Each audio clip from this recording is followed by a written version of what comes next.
Alright, hello folks, Typhon Carter here, and today I bring to you another Generation 4 Overuse Viability Rankings time. I was asked by 16-bit to submit a VR, because I think I was eligible to submit like a Viability Rankings list for like the official VR, so like they'll have my stuff tallied in, and I figured, hey, you know what? This is a great time for me to talk about this. It's the first, we just had SBL, which wrapped up. So first, like, real major tournament that we had post Machamp ban. And I figured a couple of things have changed. And I'll kind of explain a little bit about my submissions. So while I'm recording this, anyway, so this is kind of how the VR is set up. Like, you got S1, S2, S3. And then, like, you know, you got like the A, B, and C categories. That's kind of how it was set up. The D category I added myself. So I'm just gonna actually just jump right into this. But I will say that I'd say it's around after A2 or A3 on this tier list where I start really ordering things numerically. So just gotta keep that in mind. Anyways, that being said, I'll just jump right into this. S1, we have Jirachi, sole leader of S1. I think it is like the best Pokemon in the game, or like in the gen, because again, like Jirachi still doing what it does, right? It's still got the great like Wish Protect, Body Slam Iron Head set. Still great, still hard to break. And then obviously you have Osgood Rachi, which is sub Iron Head Thunder Combine, which on T-Spike's teams, like I think that set has done wonders, like the last two SPLs for reviving the viability of like Toxic Spike's teams, because again, it lets you get past Clefable. It lets you kind of brute force past stuff that would normally wall it, such as Swampert, for example, and with enough CM boost you can even like BS your way past a Heatran, for example, right? So that's the things it can do. And again, like just outstanding Pokemon. Although I think Jirachi's offensive sets have taken a bit of a step back. I'm talking like your attack invested with like Iron Head, like Elemental Punches, like Ice Punch, Fire Punch, that kind of stuff. Like I think those sets have taken a bit of a step back, like just the general climate of the tier, because you have like stuff like Zapdos, which like really annoys it, and like you can't just Iron Head past everything like as easily, and you're just not as bulky. The other Jirachi set that's really kind of taken off, I'd say, or like that's more trending in the right direction, is just like lead Scarf Jirachi with bulk investment on like those big 6 builds. I'm talking like your 263 Scarf Jirachis with like max HP with some special defense bulk or like Fizz Def bulk, that kind of thing. Like it's a great lead. It's great for arrow leads. It's great into like Scarf Breloom leads. Like it's just really good, and it's just very consistent, right? Because it gives you a lot of flexibility. Like if you're facing a fatter team, you want to trick that Scarfer away, you're gonna be okay, because you probably have a backup Scarfer, which lets you be okay into something like offense, for example, like just stuff like that. So like Jirachi still great, still doing what it does. Whether that gets suspected or not sure. And then coming in at S2, I have Tyranitar. Obviously it's Tyranitar, still great poke. I think, yeah, like I still have it. Like my top 3 is relatively unchanged, because again, like CVTAR, like super great progress maker in the tier. Like, you know, like those adamant boosted, like choice band boosted crunches, they're always doing a lot. Scarftar I think is still okay on stall teams, although like I think it's alright. DD Tar still good. Like again, like Tyranitar, like just still good poke. A lot of what I said before in the past, like there hasn't been like anything new that's been like taken off of Tyranitar. Super flexible Pokemon. Only downside is like Sandstorm, sometimes being a hindrance to your own team, although we've seen guys like BKC be able to kind of work around that with something like Rain Dance Lottie, alongside like T-Tar, like for example, like just stuff like that where you could kind of reset it and not let Sandstorm be an active hindrance to your team. So that's like something to take note. And Latias at S3, a lot of the same things that I said in my last video still applies. Great Pokemon, like specs still solid. Choice Scarf, obviously great speed control. Defensive Lati is still good, although I think it's started to become a little bit more exploitable, but as time has gone on. But like again, like it's still great at like checking fighters, stuff like that. And like yeah, like there's nothing too crazy with Lati, although like seeing, for example, like Rain Dance Lati, like that's great.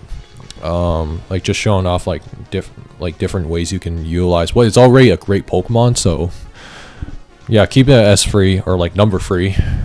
Although I think there's like a clear gap between Rachi, T-Tar, and Lati. Although I will say the gap between like Tyranitar and Latias is not as big as the gap between, say, Rachi and T-Tar. But depending on who you ask, you're gonna get different opinions. But yeah, generally this is kind of like the consensus top 3, like in some kind of order. Going to A1, this is where things get a little interesting. So I have Breloom at number 4, and the reason being is that I think as we have watched this SPL, like Sleep is just really dumb. Sleep is broken. I mean, if you've seen the BKC video where he rants about Sleep being like super dumb and stuff like that, like yeah, like a lot of what he says there kind of applies to like partially why I have Breloom ranked so high. Sleep is broken. Like it's a great DD tar check with like Mach Punch, you know, and like, you know, you got Focus Punch Breloom, like just being an excellent progress maker into some teams. And Breloom is probably at its most dangerous when you haven't put anything to sleep yet, right? Because my thing with Breloom is that when your best check is what, Celebi, which mind you, that isn't even the best check into Breloom because of the fact that you can still eat a lot of damage from like Facade, and not to mention like stuff like Jolly Breloom. I'm talking like max speed Breloom with like Jolly Nature can, like with like say a sub behind you, like so stuff like Lumgira suddenly just becomes not as threatening into Breloom because of the fact that, let's say you switch it in, you sleep it, like you pop the Lumberry, right, and then you find out, oh wait, my Gyarados got slept because Breloom is faster. Like yeah, sure, you could run like Jolly Gira, but at that point it's like, what are you doing? I think, like, I don't think it's worth it in most cases, but like, you know, with yeah, it's just like one example, but most Brelooms will run like, you know, Adamant, like because you want max power. But like, you know, something like Jolly Seed Bomb Focus Punch Loom is still like very good, even though the loss in power is still notable. But you know, something like Zapdos isn't really nearly as steady into Breloom, like just on its own. Like most teams, I feel like you have to stack at least 2, maybe even 3 Breloom checks in one way, shape, or form. Like, so you need like a sleep sack that's like a designated sleep sack that doesn't like get completely rolled over, for starters. Like if you're running like balance or like defensive teams, which is always going to be a problem, but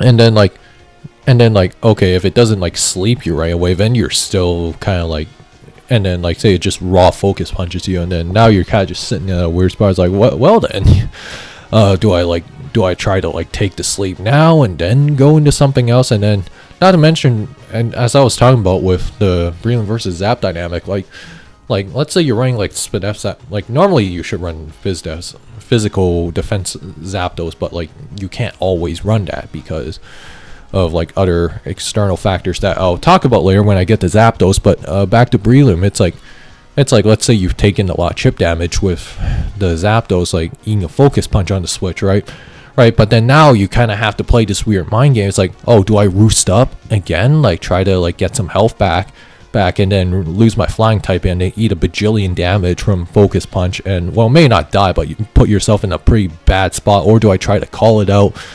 and then try to like hit it with like HP Ice or Heat Wave or like whatever, right? do I do that? If you get it wrong, and then like they bring like a Tyranitar in, which Tyranitar is a super common partner for Breloom, by the way, because of the fact that Lottie will usually wall, at least defensive Lottie I should specify. Offensive Lottie is like a fake check to Breloom, I should clarify. And then you get it wrong, and then now you're suddenly low on health, and then now you have to risk either getting pursued it or eating a big old crunch. So like, yeah, it just puts you in like really, really uncomfortable spots generally. And then with Celebi, like Celebi is like, yeah, you have natural cure, but then you have to play the mind game of, oh, do I stay in and hope he spores again, or do I switch out and then hope he actually attacks me and then I'm not insta bone? Like, yeah, it's just stuff like that that just makes Breloom like just super unhealthy. I think sleep should be banned, and it's definitely like a sentiment that I know I am not alone in. I'll say that much. But yeah, like Breloom just super broken. And then you obviously have like Facade too on like SD sets. So like if it's not running Spore, like you always have to assume it has Spore, but it doesn't always have to run that, right? So like Breloom surprisingly versatile. Toxic Heal or Poison Heal, sorry, is like just super broken because it also makes it a great knock absorber and stuff like that. And like like I said, even if like Spore was, or like sleep moves just got banned in DPP, it's like it's still being a great spot, right, just because of that alone. But anyways, I don't want to take too long ranting about Breloom. Gyarados again, I have Gyarados at number 4 because I feel like it's a threat you always have to account for. It's just like, yeah, like a lot of what I said about Gyarados in the past, I even made a video talking about some of the variations of sets that Gyarados can run. Like, it's Gyarados, dude. Like, I think it's like a good spot. This might be a bit more controversial depending on who you ask, but like yeah, I have Gyarados in my top 5. Very centralizing threat. You always need to prepare for it, and I think like Gyarados can always just overrun you on a given day. And even like a lot of Scarfers in the tier that are used to revenge Gyarados, it's like, yeah, Gyarados can do something like you can just like, you know, click a waterfall or like Ice Fang if you got a Scarflati in the back, like just stuff like that. And like partly why like physically defensive Zapdos is needed on like balance teams to like kind of soft check it. But even then, it's like you can run some really nasty stuff. Like the right Gyarados set can sometimes just beat you on the spot, but this applies more if you're running like maybe balances or like just slower teams, namely. But like offenses usually should have multiple Gyarados checks that either prevent it from setting up or can easily revenge it in one way or another, whether that's through resist berries or like just stuff like that, right? Anyways, moving on, we got Heatran. Again, like it's Heatran, probably the best Jirachi check you can ask for outside of like CM, like HP ground Jirachi. But even that, it's like it can usually tank a unboosted hit, or like, and you have stuff like Shuka Berry that's factored in. But yeah, like Heatran, always dangerous. Like it's great row compression on most teams as like a rocker. It's like, and then even you still got like Specs Heatran, great lead. Like, yeah, it's just a good poke overall. Oh, and like it's just a great security blanket against Jirachi, and can still threaten stuff like Zapdos. You can still get 1-for-1s against something like a Starmie, stuff like that. So yeah, I have Heatran ranked pretty high. And then rounding out A1, I have Clefable.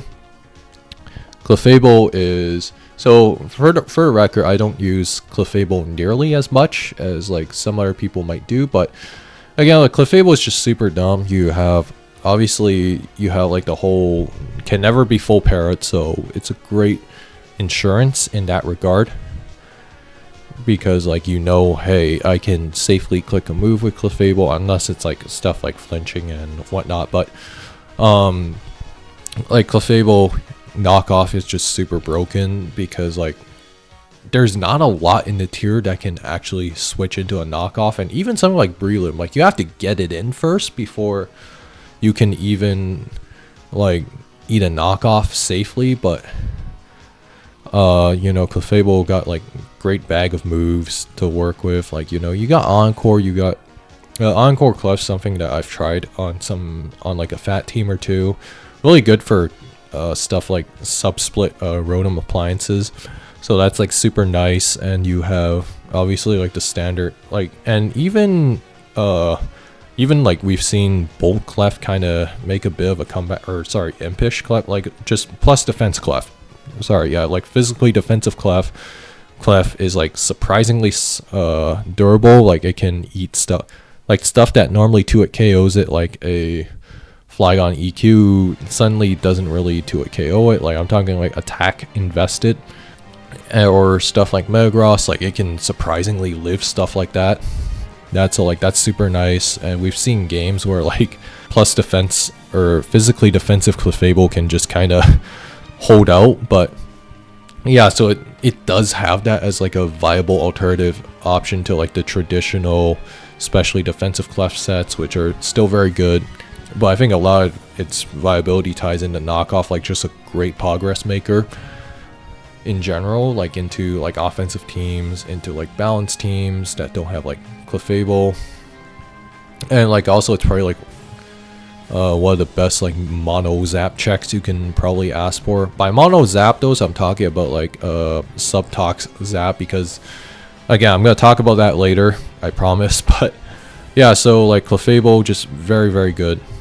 You still have to account for it in the builder, although I think as a lot of teams in general now are like a lot better equipped to just overwhelm Clefable. Like, so there's that. But again, like you always have to prepare for this thing. Like pretty much every poke in A1, I'd say, are pokes that you should at least be able to handle in the builder. Like these are like you can't be weak to these one way or another. So that's kind of like my general take on Clefable. Just super dumb. Yeah, you can exploit it, but like it's still great. A2, I have Flygon here, so I guess you could say this is my first real controversial placing, or like interesting hot take, whatever you want to call it. But Flygon I have rated fairly highly because of the fact that, one, I've used a fair share of Flygon myself, namely Scarf, because Scarf Flygon is, while I think it has its shortcomings against like those Zap Me teams and whatnot, I think where it does really well is that it's really good at shoring up those balanced teams. Like I'm talking like your big 5 builds of like Zap Me, Loom Giro, like stuff like that. It's great at shoring those teams up that are like a little bit soft into Dragon Dance users, because of the fact that like Scarf is just so good. Like you can outrun a +2 Dragon Dance Tyranitar, you can revenge kill Gyarados, you can revenge kill Dragonite, like you can do all that. Like it's really good at just compressing those rolls down, really good at just threatening stuff. Although 99% of the time I feel like when you're using it, it does end up being a bit of a U-turn bot, Scarf specifically. Now Mixgon, again, kind of helps, kind of gives you a different approach to Flygon in general, with like Spike Stack, like whether it's like Spear-Goal Hyper Offense Spike Stacks, or like just Skarmory like fat Spike Stack teams.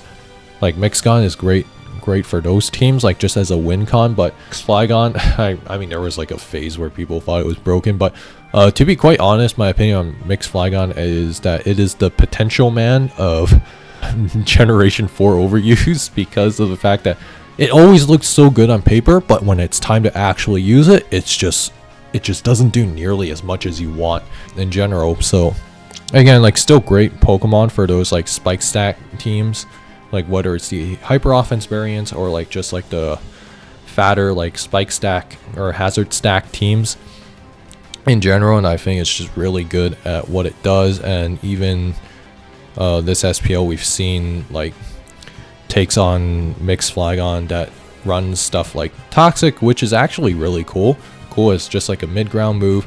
And to be honest, I've definitely entertained the idea of running Rooseless Mixed Flygon, because of the fact that on some teams, it's like you don't really need Roost. Like, yes, Roost is great on mixed Flygon. That's part of what makes it so appealing. But I think there's merits to dropping Roost for something, say, like a Toxic, or say, like a mixed Flygon with, like, Draco Meteor plus Outrage, for example. Like, that's a great option. It's a realistic option on mixed Dragonite, and I think it's a great option on mixed Flygon as well. Really good for stuff like luring in Clefable that might switch in on a Draco Meteor, think it's safe, and then boom, you just kind of let that Outrage rip, and then like snag a surprise kill, like just stuff like that. And I think that's the thing with Flygon, is that like that's probably like an alternative option. And again, we've also seen sub Flygon with sub Toxic from, say, someone like BKC. See, so like I think Flygon, again, like the proven sets, I'm talking like Scarf and like mixed Flygon, like your standard mixed Flygon, like those are still great, but like it's got more options that are worth re-exploring. So that's partly why I have it rated so high. Skarmory, everybody knows what Skarmory does. Spikes, like, you know, just really hard to kill sometimes. And, you know, just stuff like that. Not much to say here. I think, like, spikes are just really damn good in this tier. Yeah. And then Zapdos. Zapdos, Starmie, I have them next to each other because they make a very good pairing. And while you don't always need them on the same team, they're very good together. But that said, Zapdos... we've seen a handful of Mono Zapdos like make appearances here and there, and I think Mono Zapdos is a set that can absolutely win games against some teams that may not necessarily be prepared to take it on, because again, not every team can run Clefable, and I think some of those teams, like against Mono Zapdos, it can just kind of win stuff on the spot. Obviously, you have like Sub-Roost Zapdos with like say Discharge plus HP Ice or Heat Wave, for example. Again, like just really good poke, and like physically defensive Zapdos remains like a pain to kill, especially if you can keep rocks off. So that's the main thing that Zapdos has got going. It's just really hard to kill sometimes, and then like even offensive Zapdos is still like underrated and can work sometimes. I've tried using lead magnet Zapdos, and that's a set that I've enjoyed using a little bit here and there from time to time. But again, like just very well-rounded Pokemon, has a lot of great sets that can work. And yeah, like it's another Pokemon that I think you really need to have a way to break through reliably in the builder. And then Starmie. So Starmie, again, the deal with Starmie is that great spinner. A lot of what I said in my previous video still applies.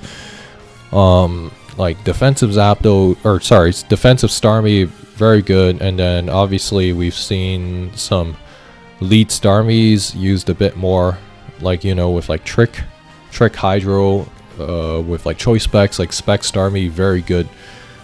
Just like water type breakers in general are very good in this tier, and Spec Starmie is no exception to this. Not to mention that it possesses a really damn good speed tier, especially in the lead meta game where you can afford to run Modest because it's hitting that 329 speed benchmark, which outpaces the base 100s, outpaces a lot of stuff actually. So very good there. Not to mention, like, if you're running Timid, you still get pretty good value out of it damage wise. So it's got that going.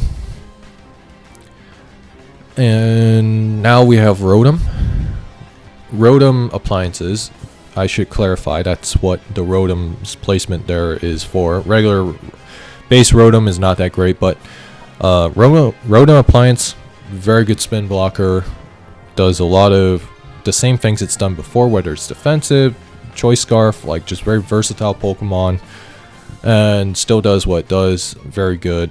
You have to like have a way to deal with it, and Will-O-Wisp is like probably the biggest noob check in the tier by a mile. So that's what Rotom's got going for it. And then finally we have Metagross.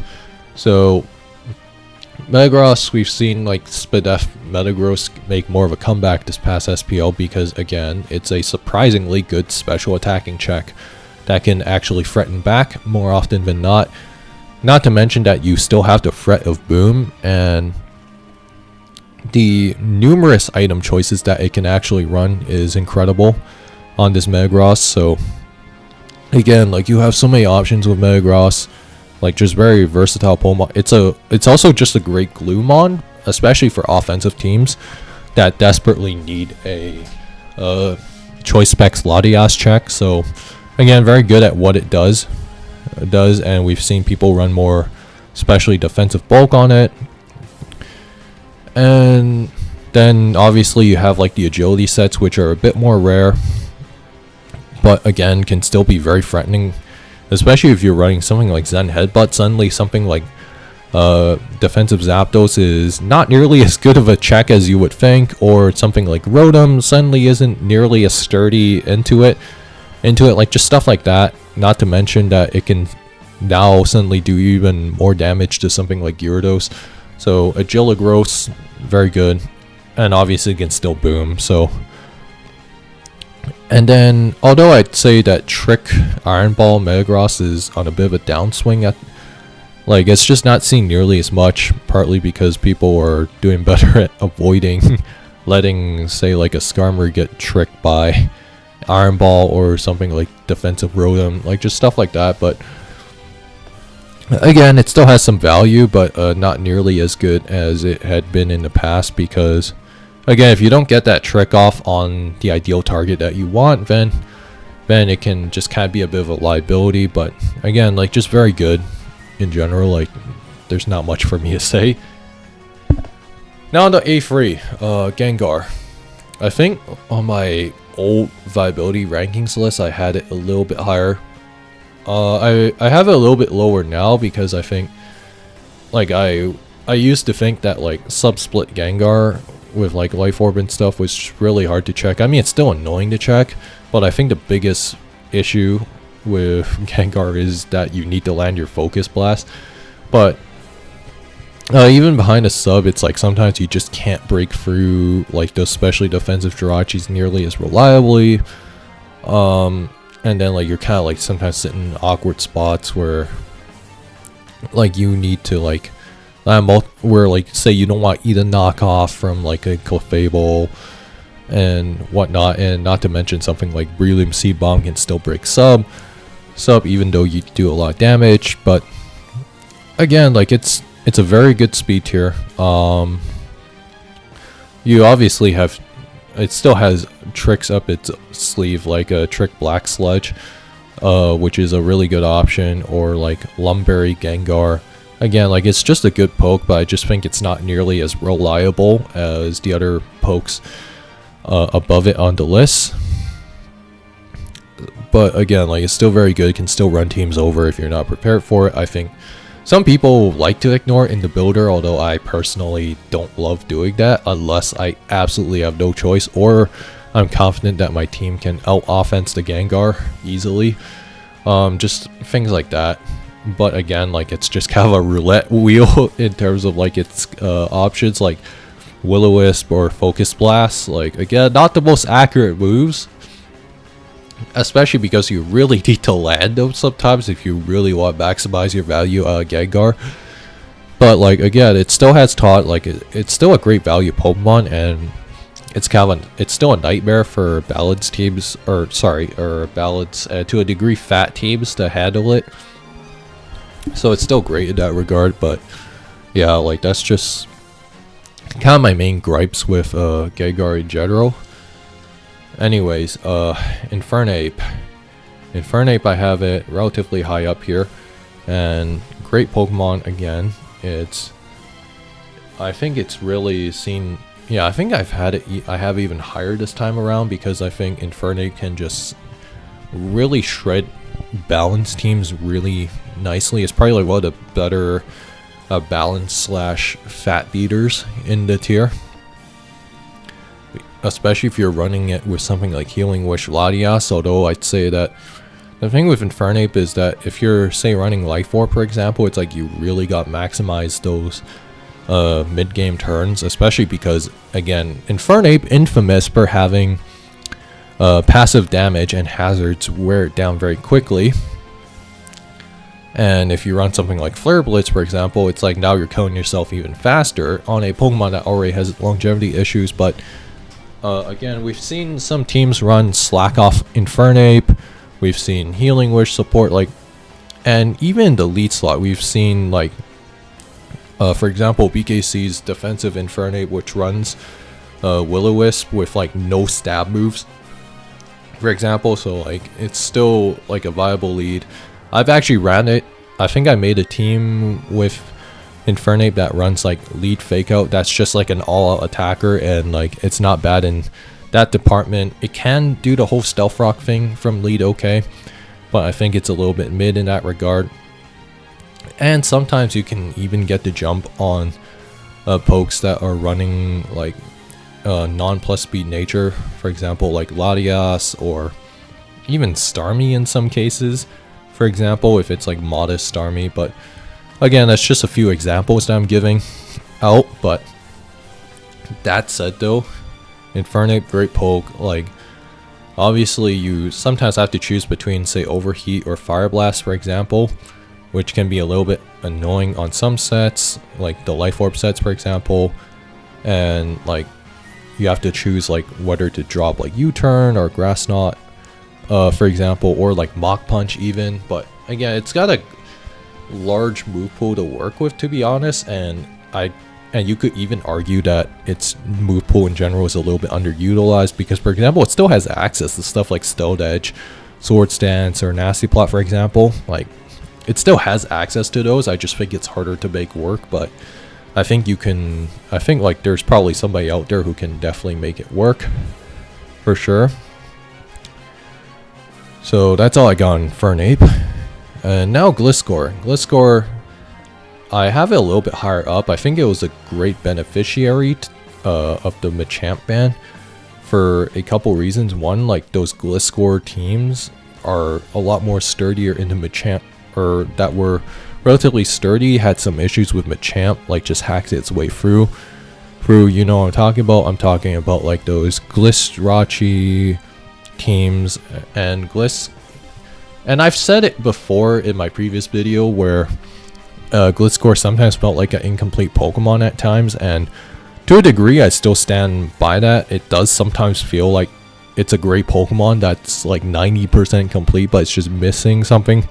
No, I'm totally not referring to Poison Heal, but can you imagine, like, Poison Heal Gliscor in Gen 4? That'd be nightmarish, but that's not the main point.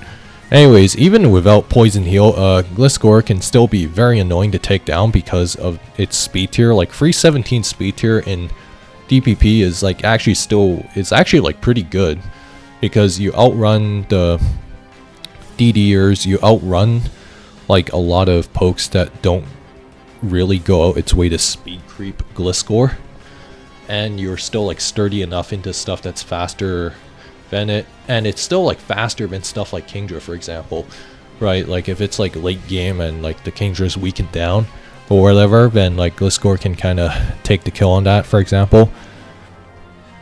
And we've seen, like, just Gliscor being a general nuisance, and it can still run stuff like Thunderfang or, like, Firefang, as I think we saw Voight's week 1 team run against Ladybug, where the team had, like, a bit of an issue against offensive Scizor or otherwise. So, like, it's a decent glue. Although I think like Gliscor can be really annoying to kill, because again, it's immune to traditional forms of paralysis outside of, like, the only way you're really paralyzing a Gliscor is through Jirachi Body Slam, but even then you're kind of risking, like, a EQ crit potentially from Gliscor if you're gonna go for that, or you somehow nail it on the switch. But, like, that's, like, kind of the thing with Gliscor. Just very good, very hard to break,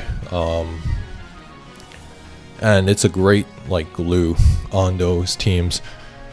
And I think Gliscor teams have just gotten a little bit better post Machamp ban, because again, like, those Gliscor teams normally they're running stuff like Jirachi, like Wish Protect Jirachi, for example, and, like, stuff like Starmie's or defensive Lottie, and now it's like Machamp's banned. It's like now you can't really like hacks your way through it. Not that hacking your way through those kind of teams was ever a consistently viable strategy, but I'm just kind of giving an example, right? But yeah, no, like Gliscor, just really good Gloomon, and I think the offensive Gliscors, we've seen Pico Sweet for You have some success with that. So again, like just really good poke.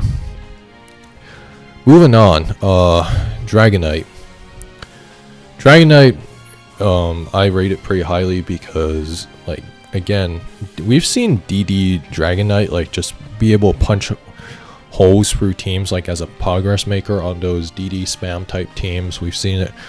I think we saw a handful of games past SPL where we kind of saw it put in work that way, and then like the mixed Dragonite sets are still threatening as ever, because sometimes all you need is just one turn where you just get the turn right, and suddenly you make a lot of progress. So great progress maker, still very good at what it does. It's just that now I think the Dragon Dance sets, like if you're using it more as a wall breaker, like say Life Orb and stuff, you can really punch holes into opposing teams like easily, or at least get immense value out of it. So I think that's like kind of the main thing that's changed. Still very good poke, not much to say there. Hippowdon, I have it in A3. Part of Hippowdon's placement, I think, is that Hippo teams are, I think they're in a bit of a better spot now post Machamp ban. Yes, you still have the Breloom problem, which is always going to be a problem for stall teams, period, but I think Hippowdon is like really good, and I think part of the reason why I raised it a little bit higher, I think, was just seeing like, hey, look, it can fit on non-stall teams. Like for example, I think BKC's semi-final team that he used was like a really good showcase of that, where like Hippo was just a really good catch-all option for the team he used. I think it was like a Roserade Starmie team, like just really good catch-all defensive wall that can like just live stuff. And I've definitely experimented with Hippo a little bit more myself. I think a while back in a game I made a Fortress plus Hippo team. I really liked it. It was like a mixed Flygon team with 4E Hippo. I liked it, and then it had like a defensive gear or two, but like yeah, no, like I think great on stall, and it can fit on some types of bulky offense as like a catch-all wall that's not completely passive. You can totally make it work. I think it's just good. Like not much to say there. Moving on to B1. Hold on, how far in are we? 30 minutes. Almost 40 minutes, but we have Selby. Selby has been on a steady rise since like last year, like just really steady rise in general, because again, great Breloom check, not to mention like the versatility that Selby has in terms of sets, whether it is sub baton pass or nasty plot sets, or like just general defensive sets with like that have a lot of utility, such as like recover T-Wave with like G-Not Stealth Rock, or like G-Not HP Fire, stuff like that. Like it's just really good. Like some teams straight up cannot break it. Sometimes like it can just totally noob check you, but yeah, no, like just very good poke and very versatile. And we've seen Nasty Plot Selby kind of see a bit more of an uptick in usage, because sometimes like Selby is a pretty potent nasty plotter. He can sometimes just force progress and we've seen teams that make it work. I think by general, although I do think it's very awkward to fit, but I think if you can make it work, it's worth it. And yeah, like just very good. Great Breloom check. Not the sturdiest Breloom check because of natural cure, ironically, but like being able to resist Breloom stabs, and being able to wall it unless it has like facade, which you'd just be like, well then, but like if it's running facade, that means it's probably not running Spore. It might not be running like Mach Punch, for example. Like yeah, so just stuff like that. But again, it's just very good. And then we have Empoleon, Kingdra, Suicune, Swampert. I put all of the water types, like the mainstream water types that's not Gyarados or Starmie, into one batch. So I'm gonna talk about them kind of together and kind of what they offer. Empoleon, again, like great lead, great specs user. Defensive Empoleon is not bad on some stall teams, but because again it has access to knock and stuff. But like specs Empo hits very hard, does great, very straightforward Pokemon. And then not to mention like sub Bataya Empo can still sometimes win you games on the spot, although it is a little bit slow. Like I think +2 Empoleon is still outsped by Scarf Rotom if it's like modest, which is super awkward, I think. Yeah, I think usually it's like, yeah, no, it's like 436 speed. So like, yeah, it outspeeds the unboosted pokes, but like it is still slower than some stuff, such as Scarf Rotom, for example, because Scarf Rotom, I recall, hits 447.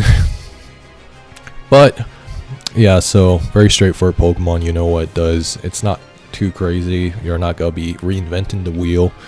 Kingdra, I have it even higher this time around, I believe. Last I had it in like low B tier or something like that, but now I have it like near the top of B. Kingdra's resurgence is more than warranted, mostly because we as a player base have figured out that water resists are actually just kind of fake in this tier. Because like, for example, even like a defensive Starmie does not love eating a Hydro Pump from Choice Specs Kingdra, like even resisted.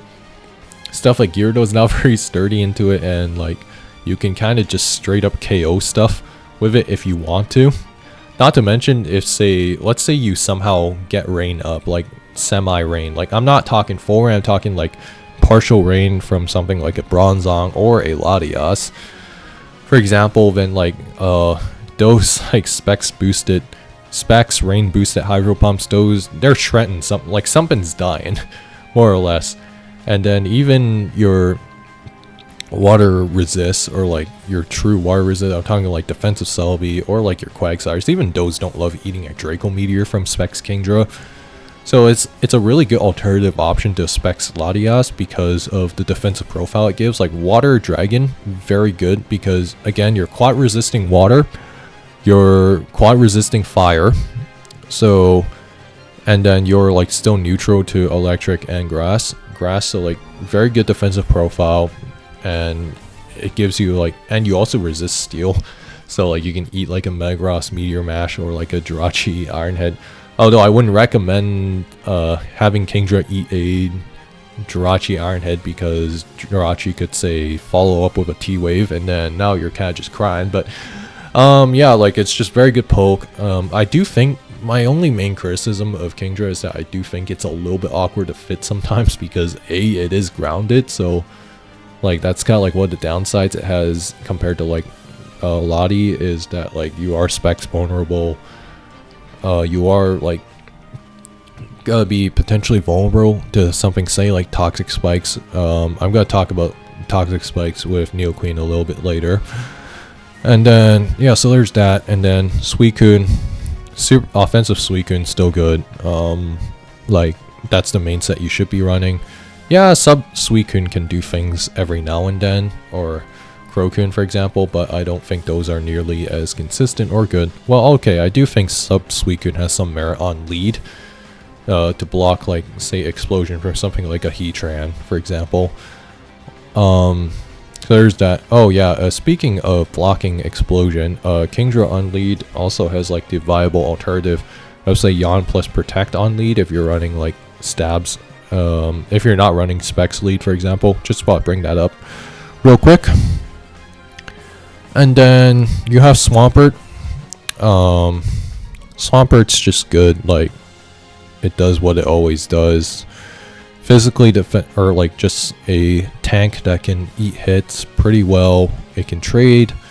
Does struggle a little bit into Scarm sometimes, unless you're running special pert or mixed pert, for example. And you still have options like Custat Perp, like being able to steal kills and like get like even more favorable outcomes going its way. So it's got that going for it. And then back to Suicune, it's like offensive Suicune is fine. Although I think the issue is that you do have to rely on Hydro Pump, which is kind of an annoyance in general. But yeah, so that's kind of what it's got going for it. And back to Kingdra, I will say that DD Kingdra is kind of mid and a little bit fishy, but I think Specs is just more consistent overall. Or Rain Dance, Special Kingdra, like just Special Kingdra in general. But yeah, so that's kind of like my main takeaways from all of these. And Bronzong. Bronzong, really good on fat teams. I think it can also be pretty viable on offensive teams as like a backbone that can explode. Or even on lead, if you're, say, running lead heat-proof Bronzong with Lumberry, because you have the element of surprise working in your favor. Since it's not always clear that it's going to be, say, Levitate or Heatproof on lead, but a slow rocker that can explode, that can potentially get 2-for-1s, and can like kind of act as a backbone on some offensive teams. So I think it's got that going for it, and it's not bad. Like, and on defensive teams, you can run something like Toxic Protect or like just for example, and like just a really good rocker. So yeah, like not too much to say about Bronzong. Moving on to B2. So the other, I think, big change on my VR compared to last time was that you have Nidoqueen. And Nidoqueen, I think, it's like really solidified its place in the tier again. So I think the previous issue with, again, Nidoqueen's viability is tied into Toxic Spikes directly, and I think Toxic Spikes has been in a pretty good spot for the first time in a few years. Or like, it's probably been the best spot that it's been in the last like 2-3-ish years, where like we've really seen these Nidoqueen team. I was completely wrong on my Nidoqueen placement, I should clarify that. Like but yeah, like Nidoqueen stall team's very good, especially if you're running it with the aforementioned Osgood Rachi that I talked about earlier in the video. If you've made it this far, thank you. But yeah, like I think that really salvaged Nidoqueen's viability in general, because now it's like you have a consistent option of breaking through Clefable, which again, probably one of the most important things that you need to be able to do in this when you're making a team in the tier is that you need to be able to break Clefable. So like that variant of Rachi really helps legitimize T-Spike's Nidoqueen teams, and like Nidoqueen stalls are pretty potent because, especially with like Infernape's rise in viability and the Zap Me stuff like being popular again, it's like you have like consistent targets that you can kind of target and bully with T-Spikes. And T-Spike's turn 1 is like generally just pretty consistent, because Nidoqueen itself is just so durable, and then you can run like Protect, you can run like other coverage options too on Nidoqueen to like solidify your team. If you think your team has a issue against like Scizor, then like, oh, you can run Flamethrower Nidoqueen. Oh, your team has an issue against Flygon. Oh yeah, you can run Ice Beam on Nidoqueen. Or like it has an issue against Dragonite. Usually it can trade 1-for-1. Like yeah, just stuff like that. And you could even do something like punish, like say a defensive Starmie spinning on it with say like a T-Bolt. Like it has a lot of options that you can run. That's the really nice thing about Nidoqueen on those Nidoqueen stall teams. But yeah, so that's kind of the main thing it's got going. And then Heracross and Lucario, again, like at this point I'm kind of like not really ordering things. So Heracross Lucario, I think Heracross is a really damn good beneficiary of Machamp's ban from DPP, because of the fact that, so Heracross' speed tier is unique. It has the same speed tier as Kingdra and Suicune. And the really nice thing about Heracross is that Guts lets it deter status. Like, so it lets you deter Toxic. Yes, you're going to get worn down. Oh, and side note, I think the Smogon Dex set, like for SD Heracross, should not be running Flame Orb or Toxic Orb because you're just gonna get worn down way too fast, way too quickly. I think you should just run lefties with Jolly Nature because, again, like Jolly Heracross still hits really hard with SD. You can, and like, I think it's a really good alternative option and a good replacement option for Machamp's Paraspam teams, like as the fighter of choice, because of the fact that, one, you resist Crunch from Tyranitar. You don't resist Stone Edge, which kind of sucks, but that's kind of a concession you have to make. But yeah, so like 295 Heracross, very good. You can run like Stone Edge on SD Free Hera because this way it lets you still hit Gengar. It still lets you hit Rotom, and most importantly, it lets you straight up threaten Gyarados and Dragonite and defensive Zapdos really nicely. And it's a great poke for beating down those non-T-Spike stall teams. I'm talking like your defensive Lotties, for example. So that's the main thing it's got going, is that, like, because a lot of defensive Lotties run around 280 speed, so I think like Heracross being able to hit that 295 speed benchmark can really threaten those kinds of teams, and then it can still do a lot to Skarmory, like on the Switch, and being able to just like make a lot of progress in general. And yeah, no, I think it's also very good at exploiting like defensive Rachis. Like if it's like Force of Wish, Protect, Loop, then you can like potentially look to get an SD off on one of those turns, for example, like just stuff like that. So Heracross, I think, is really good, has a lot of potential in this metagame, and could do pretty good things. Lucario, not much has changed, to be honest, still does the same things it does, although I think Scarf Lucario making a bit of a comeback is not too bad. Although, small rant I would say is that, like, people who use Scarf Lucario, please, for the love of God, do not use Adamant Scarf Lucario. It is just so bad for a couple reasons. One, like, you're kind of sitting in a speed tier where you're just kind of gonna get like stamped out by stuff like, okay, like if somebody pulls up with, say, a Jolly D-Knight, it's like, well, okay, now you can't even check that anymore, for example, right? Yeah, that's just like kind of a minor thing that annoys me. But like, if you're gonna run it, you should run Jolly on Scarf Lucario. But on like SD, it's like, okay, yeah, sure, go for it. Like, run Adamant, it's worth it. It's small gripe, small things, but that aside though, yeah, like, it's just good poke. Sorry, I'm like I've been talking non-stop, haven't I? Jeez, how many minutes into this are we? Almost an hour, but yeah, hopefully I won't spend like nearly 2 hours again. But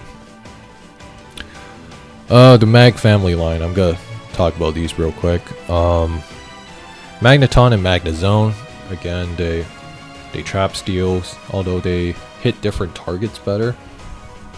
Although I do think Magneton is better than better than Magnezone, or at least like it can fit on more teams as like a soft Gyarados check, but I digress. And generally, if you use Magnezone, you're using it to trap, say, like a Bronzong a little bit more reliably. If you're using Magneton, you're using it to trap, like, say, a Heatran, or you're using it to, okay, sorry, not Heatran, but like you're using it as a revenge killer, namely, and that just so happens to trap Skarm as well. So that's the really nice thing about Magneton, is that Magneton is better at guaranteeing you for getting the T-Waves off, whereas Magnezone is better for really just wearing down bulkier steals, like one-on-one. I'm talking about your Bronzong mainly, and to a degree Metagross if you're running Magnet Rise. And to be frank, I think if you're going to run Magnezone, I think you should run Magnet Rise, because like Scarf Zone, I think is just bad. yeah, that's kind of my thing. I mean, yeah, you still have Endure Custat, which is not bad either. Another B2 placement I have here, I guess that might be higher than average, is Rhyperior. Rhyperior, I think, is another premier Paraspam option that is going to look to be one of the better replacements for Machamp's ban. So I think it really benefits from that. Like, you know, it's got the Sandstorm boost defensively, and like it hits very hard. Like, it's very straightforward in terms of what it does, and it's only ever going to fail on Paraspam teams, but I think it's very worthwhile to get it in, because although I will say Rhyperior is more of a prep poke that can like punish certain tendencies a little bit harder than others. That's kind of the main appeal it's got going, but yeah, no, like Rhyperior, it's just good, yeah. Scizor, I think, is not too bad.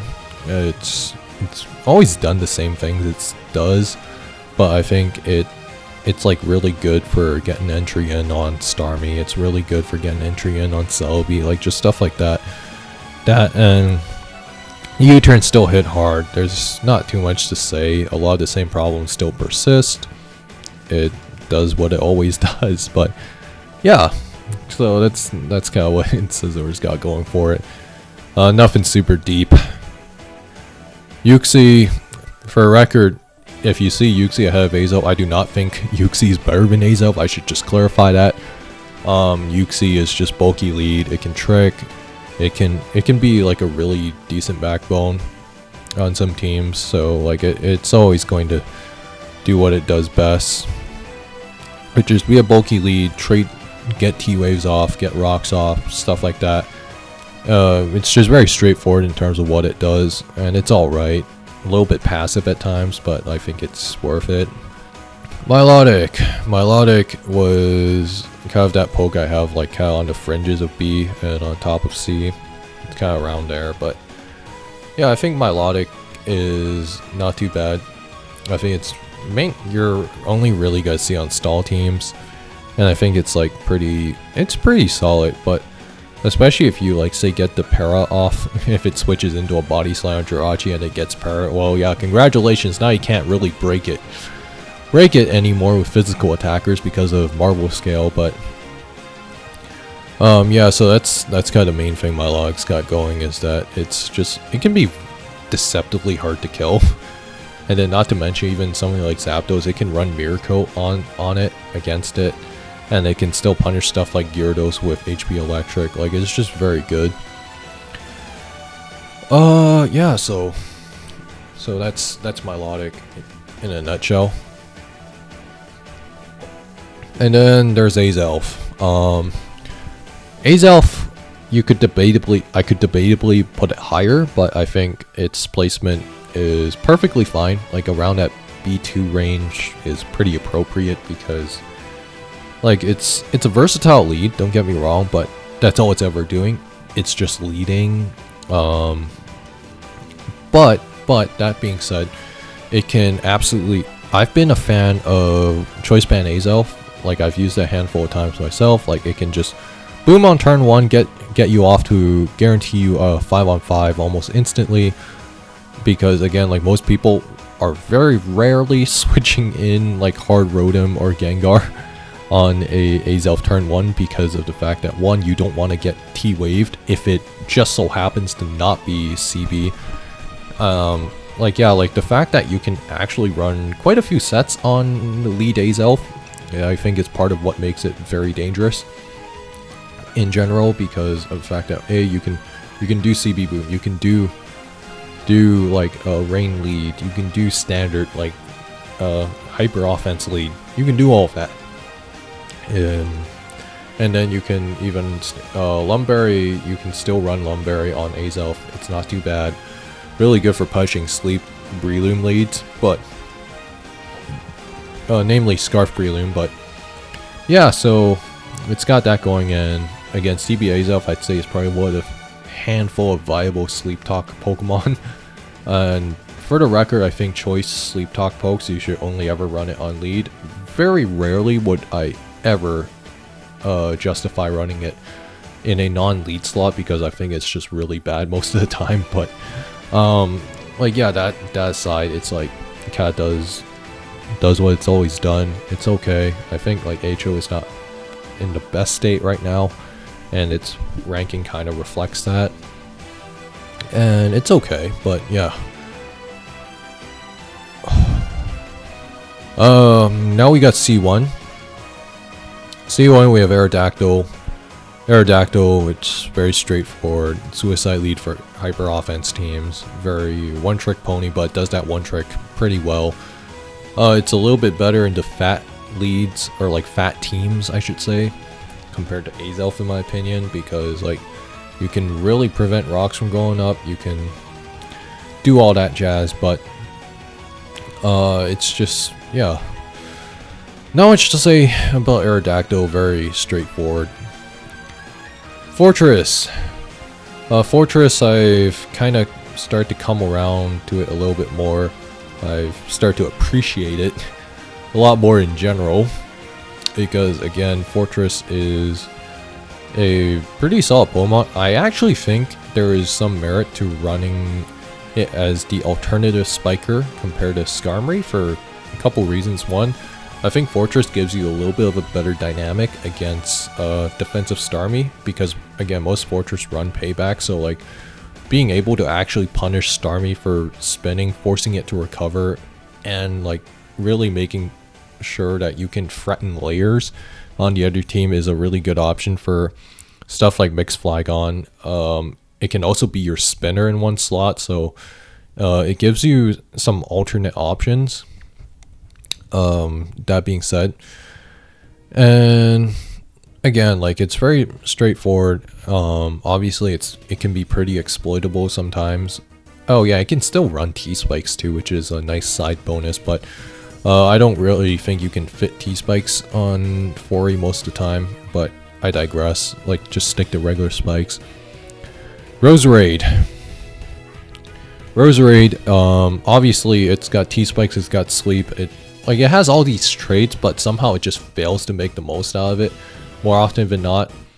Don't get me wrong, you can definitely make it work. I think, as BKC showed this past SPO with Roserade, like, you can make Rose work like as a back poke. I think Lead Rose is, I don't really love Lead Rose, but I do like Lead Back Rose, like the bulky set.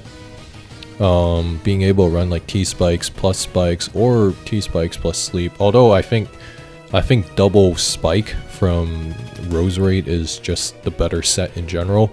Not to mention, like, you can run Poison Point on it, so being able to punish stuff for making contact into it and proccing Poison is like pretty funny. So you can do some pretty funny things, and it can still hit you pretty hard with a Leaf Storm. It can hit you pretty hard with Grass Knot into certain targets. Stuff like that. So I think Rose is like not too bad, and I think but I think it's far from, I still think it has a lot holding it back. So that's kind of my general take on Roserade. And the other thing is that it's a fight resist that actually can't resist fighting that well. Like, you could still take a bajillion damage from a Focus Punch Breloom because its base defense is so bad. But yeah, that's kind of the downside of it. You got Blissey. So Blissey I have a little higher up, I think, compared to last time, because I think, so for the record, Clef still outclasses it in most cases, especially against Hazard Stack. What Blissey has going for it is namely the fact that you can run, you can use it as a way to blanket stuff like Specs water types. I'm talking like your Specs Kingdras and stuff like that. It can blank those a little bit better, but obviously you have to manage the hazards better. I think you need to have spin or hazard removal in order for Blissey to do its job properly. Obviously you got residual damage, you got all that jazz. It can be a little bit passive, but I think it's not bad, and I think there is merit to Blissey over Clef in some cases, and it probably should be used a little bit more. But, and especially like with the trend that people are running Specs Starmie, people running Specs Kingdra, I think this is like probably one of the ways that you can that people can try to respond to these threats on defensive teams. Just because again, it's a Blissey, dude. Like, you know what I mean? But yeah, that's kind of the main thing, really. Jolteon, yeah, I still have Jolteon pretty high up because again, sub baton pass. Although I still think it's only really good on lead. A lot of what I said before in my previous video still applies. Does the whole sub BP thing. Obviously there's Roar. If you're running Jolteon with say like Scarm Spike Stack for example, then like Roar is viable because you can rack up passive damage against like Hippo teams for example. Pretty nicely using that because of the fact that Jolteon naturally invites those pokes in. Like if you can get those layers up, I think it's not too bad in that regard. But yeah, like really sub plus baton, like baton pass carries its viability heavily, and I think it should be experimented with more. Yeah, so that's my main thing with Jolt. Togekiss, it's Togekiss, dude. Like everybody knows what it does. It's gonna do its air slash flinching thing. It's gonna like try to annoy the hell out of you. You could run like ancient power on it and fish for like an Omni boost, which is like super fucking dumb, I should say. Oops. Sorry, but yeah, it is super dumb. And like it's just super annoying in general. I do not love seeing this from time to time. And yeah, that's Togekiss for ya. Weavile, I've tried using it. I think sometimes against some offensive teams, you can actually it can actually surprisingly just own you. But then you try using it against like a balanced team or like whatever, and then you remember why it has so many shortcomings because the fact that like its stab moves are pitiful in terms of base power. And then like low kick just isn't enough for steel coverage. Like you don't have fire punch, you don't have stuff like that to punish steel types, and unfortunately this is not like Gen 6 onwards where steel is neutral against dark and ghost. So yeah, that's a bit unfortunate, but like yeah, it's Weavile. Like yeah, use it as like a fast pursuiter. Like it can work alongside like Infernape to trap like Rotom aggressively. So like yeah, that's Weavile for you. But I think again like it has a lot of okay. My other thing with Weavile is that it is like when I said Flygon was Potential Man, I think Weavile fulfills the whole Potential Man thing even more.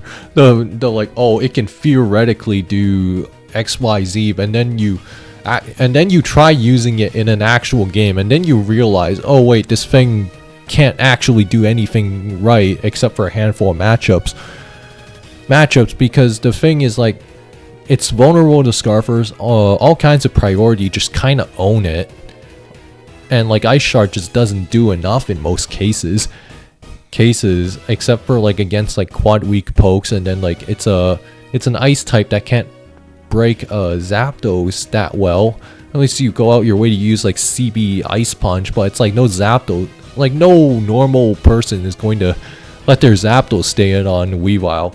Like it's just so underwhelming is the main thing. Like it has all these great traits, right? Like you look at it in isolation, it's like oh it's got low kick, it's got like it's got ice stab, which is good against like a good portion of the meta game, and but then it just gets hard walled by stuff like Gyarados. Like okay, it doesn't get hard walled, but like stuff like Gyarados annoys it because Intimidate, and then like Jirachi, like you can't break Jirachi that well, and then like you can't really punch through stuff like Metagross like super well either, and then stuff like Starmie can still completely own it if you're not careful. Like just stuff like that. It's like those little things just kind of add up, and then obviously you have like bulky waters that can't like break all that nearly as well as you would like to. Yeah, it just doesn't have that great like big stab move that I can just spam and just like make immense progress. Yeah, but I think there is some merit to it, but it is nowhere. It is underachiever in a lot of ways. is probably the nicest thing I could say about Weavile. I still have it fairly high because I recognize that there are some matchups against some offensive teams where it can just straight up win. But yeah, that's the main thing. Like, a lot of the time, it for every out of 10 matches, there's like maybe 1 or 2 matches where it fulfills said potential, and then the other 8 or 9 matches it just fails to do that at all, and it just leaves you wanting more. Yeah, that's basically Weavile in a nutshell, dude. Donphan is pretty good, honestly. Like, it's not bad. The placement might be a little bit low, but I think this spot is appropriate because I recognize that it's got flaws. But I think there are some teams where Donphan can work as a stabilizing force per se, but like all the water spam that's been kind of going on and stuff makes the environment a little bit undesirable, to say the least. But it's not bad like as an alternative spinner. Obviously, I've tried like Assurance Donphan and stuff, like to hypothetically punish like Rotom's trying to spin block on the switch. I think that's not a bad option, to be honest. But yeah, like Donphan, sorry, is pretty solid. I think it's a good like DD Tyranitar track. It can check Flagon to some degree, anyways. It can, but then it's like kind of at the mercy of something like a Zapdos, unless you go out your way to run Stone Edge, which like could be a viable option, but it's kind of iffy. And then like it's kind of at the mercy of Gengar if it has Will-O-Wisp, and then like just whisk you, and then now you're just kind of awkwardly sitting there hoping that you're not cooked. And just like stuff like that. But Donphan, not bad. I like it. Obama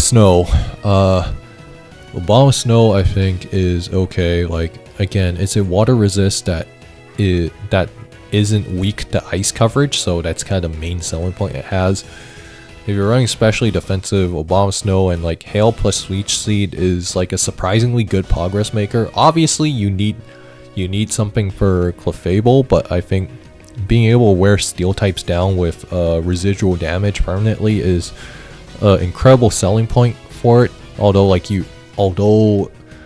the fact that Stealth Rock weak means that you always have to dedicate a slot to a spinner, and those can have varying results. So that's kind of like the main issue I guess Obama Snow has. I think if it wasn't Stealth Rock weak, people would use it more, but I think it's not a bad Pokemon.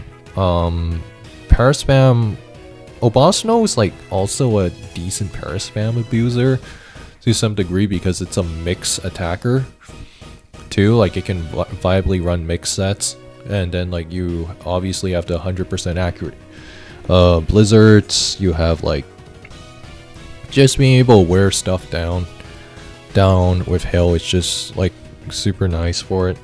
It's not a bad poke. Yeah, Raikou is, I think I had Raikou higher on my VR a year or two ago. I had it higher before, but I think like Raikou is just super mid, to be honest. I think it's not a bad lead, but other than that, like, I think Raikou is just mediocrity. It's just very mediocre at what it does. It doesn't hit hard enough for my liking, and like it just sometimes doesn't do enough against like the likes of Hippo, even though you have HP Ice, even though you have all that jazz. I think it just underwhelms sometimes in general, so that's kind of the main issue. Like, it has no longevity whatsoever, and like it just doesn't hit hard enough, even though like its speed tier, like it has all these on paper traits that could make it great, but like when it's time to actually play the game, it's like it just doesn't do it for you. Yeah, no, that's kind of my main thing with Raikou. It just doesn't do enough, really. Like, it doesn't hit hard enough to justify using it, and like yeah, it just has no longevity whatsoever. And yeah, really, man. Gastrodon, main selling point, you're using it for Sticky Hole. Let's be real, it's a setup sweeper that can avoid losing lefties and stuff. It can only fit on a handful of teams, but I think it can be worthwhile if you can pull it off. And again, it's a Gastrodon. Like it's a little bit passive to start out, and like, man, imagine if this was a later gen where Gastrodon got Stealth Rocks and stuff. It's like, it'd be even better. But yeah, it's basically, yeah, so it doesn't have that. You can do, it is still vulnerable to stuff like Wisp. It is still vulnerable to stuff like Toxic. So like residual damage is still kind of an issue for it, even though it's Sandstorm resilient.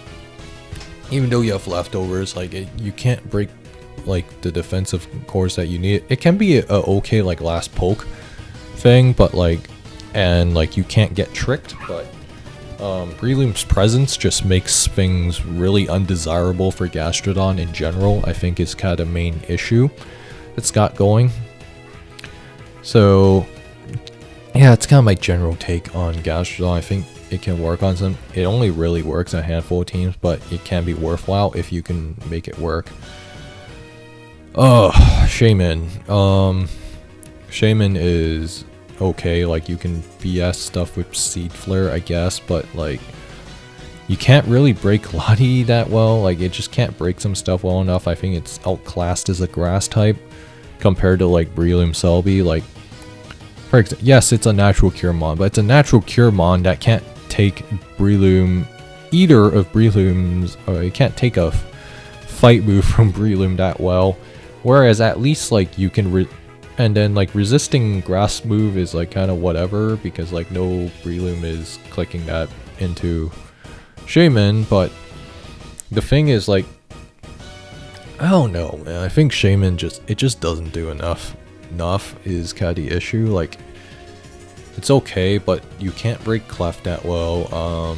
Like, yeah, you can run Rest and stuff, but like, and then not to mention you can't really break Zapdos that well either. And it just kind of underwhelms, I think, is basically a thing. Like, I think there's games where it can do really well, because like, it does have access to Earth Power and stuff, but obviously, like, I think the speed tier just doesn't do it a whole lot of favor. Well, okay, that's half a lot.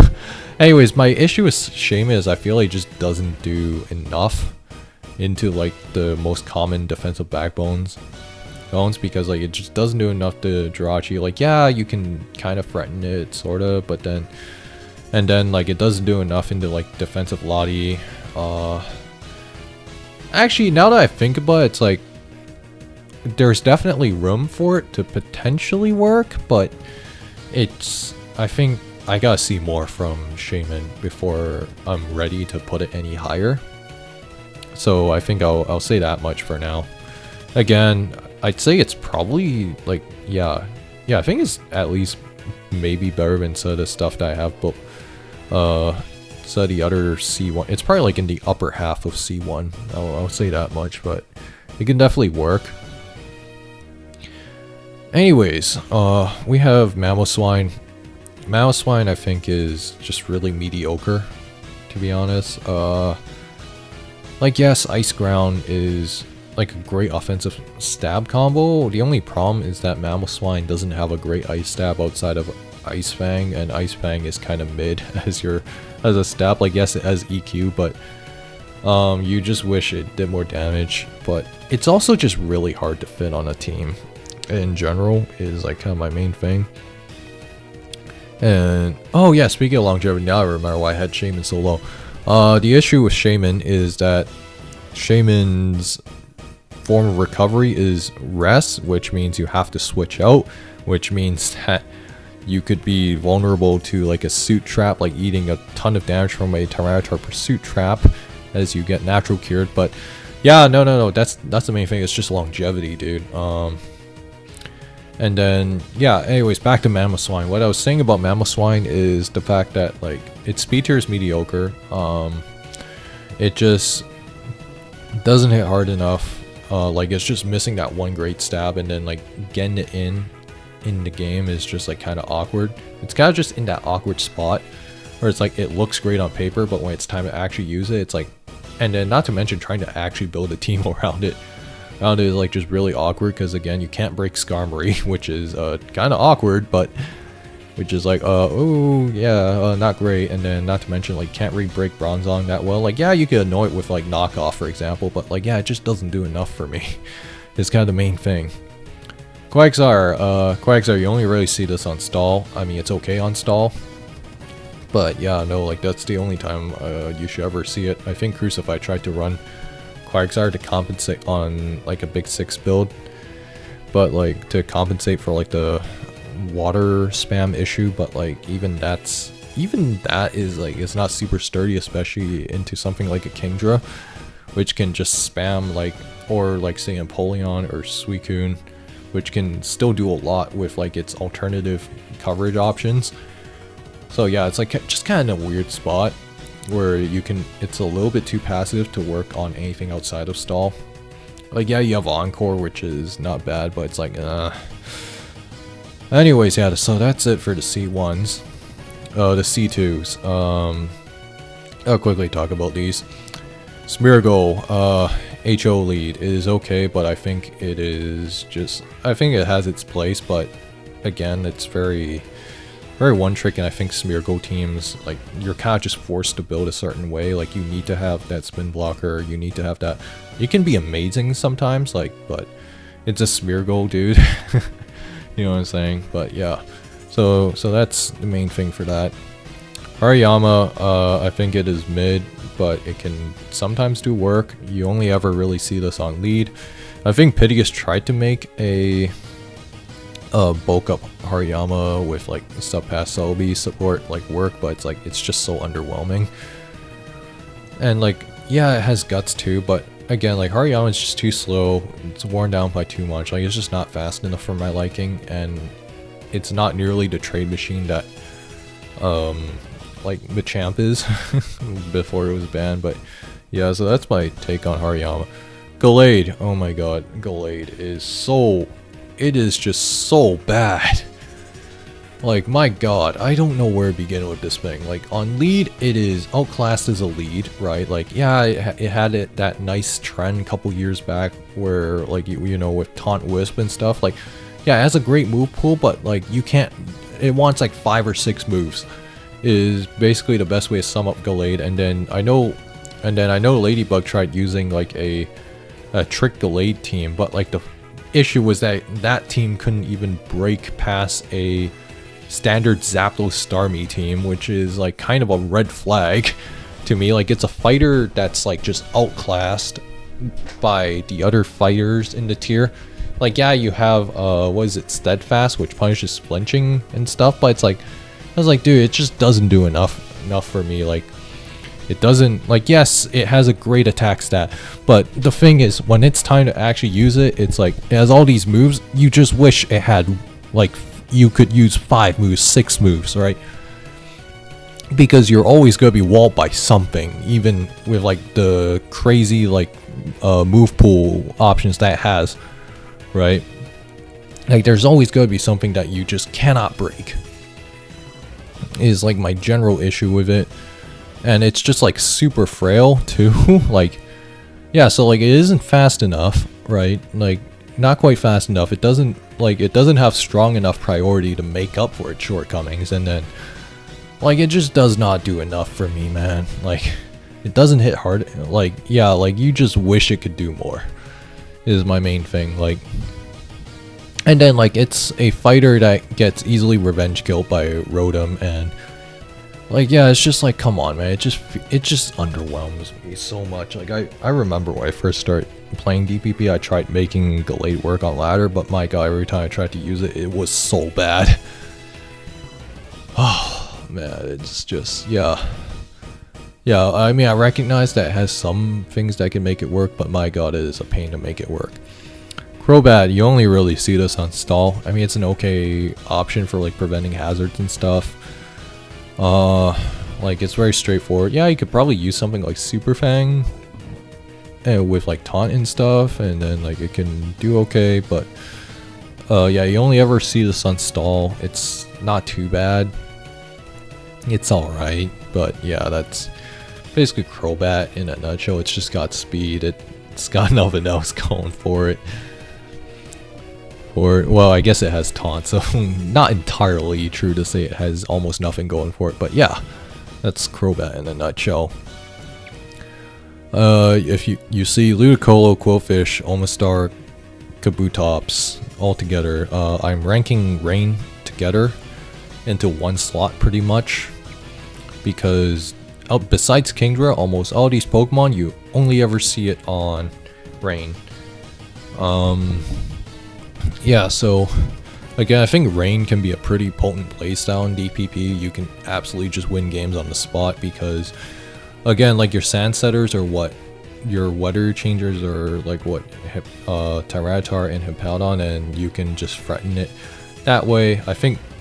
And then like Omastar hits even harder than Kingdra, which if you saw John's game versus Laurel, or I should clarify, John is Pikel, but yeah, you saw Pikel's game versus Laurel, like the Specs Omastar, like to it almost like straight up, just actually no, just straight up to it KO'd Blissey and Rain. So yeah, it's got some potential there, like as a breaker on Rain teams. So it's got that going for it. But yeah, like Quillfish, I mean, it's a T-Spiker for Rain teams, which can be really nice. Kabutops, again, Rain Abuser, very straightforward, but